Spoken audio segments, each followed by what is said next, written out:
So I've got a bit of an issue. It's a really big issue. And this issue might bug some people. But in the famous words of the Dixie Chicks, does anyone actually know a Dixie Chicks quote or words? I'm just not a fan of Floyd Rose specials.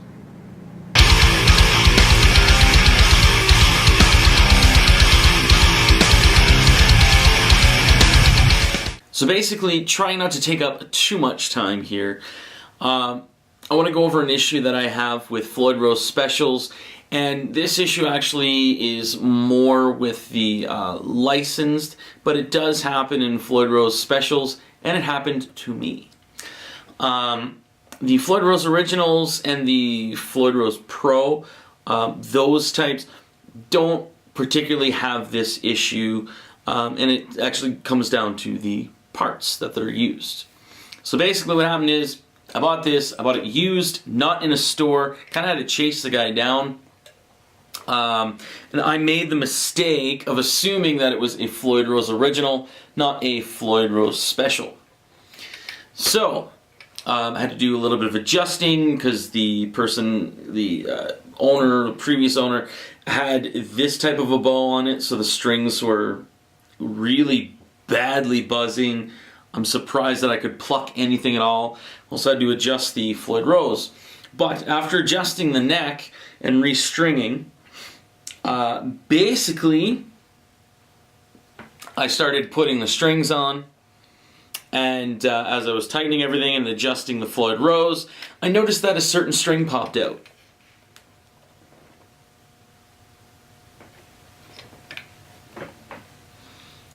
Bummer. So basically, I tried to find out why that string popped out as I grabbed another high E string to restring the guitar. And looking here, you'll actually see that there's a hole. This is where you actually put the screw in, and that's how you hold the string into the body. Now, Floyd Rose Specials and Floyd Rose Licensed, those, I'm not quite sure, and I don't want to make it seem like Floyd Rose is a bad company or a bad product. In all likelihood, even though I have heard this happening in the past with specials, in all likelihood, it could actually be that the saddle was replaced with an inferior product in the past. So I do want to put that out there, but basically, the screw that that you use to tighten the string in, the saddle itself where you put the screw in, was stripped, and I could literally push the screw in and take it out.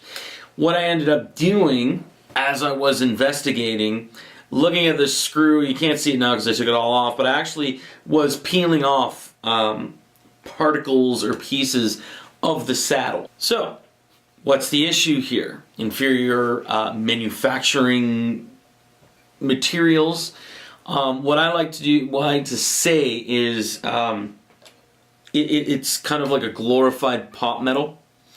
So what ends up happening, because it's not a very durable material, so as you're tightening, if you tighten too much, it starts to actually strip away the grooves for the screw to go into the saddle. So that saddle now is unusable, forcing me to actually order some new ones. I did it from StewMac. Never used them before. It's not sponsored or anything like that. You give her if you want to.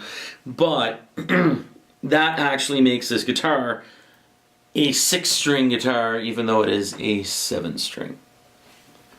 It plays fantastic. I do have to say that. There is a little bit more adjusting that I will have to do once I have it fully stringed. But, yeah, that's my issue with specials and the licensed ones, because I'm not sure if maybe there's not a stricter material, like or guideline for the material for those products. But I know the originals and the pros are supposed to be using like actual steel, solid steel. So I know that doesn't happen or shouldn't happen as much with those. So, for those of you who have clicked on this video just to be mad because it seems like I don't like the fact that Floyd roses are floating and it's hard to tune them, you're kind of right there. I really like Floyd roses. I like the feel of the bridge. I like I'm not sure if it's basically like the tremolo arm. Feels a lot different than just regular tremolo systems. The tuning is a pain, and I did order a Tremol No to try that out because you can choose whether it's kind of a hardtail, whether it bends forward, or if it's Floyd Rose. So you can kind of make it a multi-use deal. Anyway, just so it's not a video of me just talking, here's the guitar with 6 strings.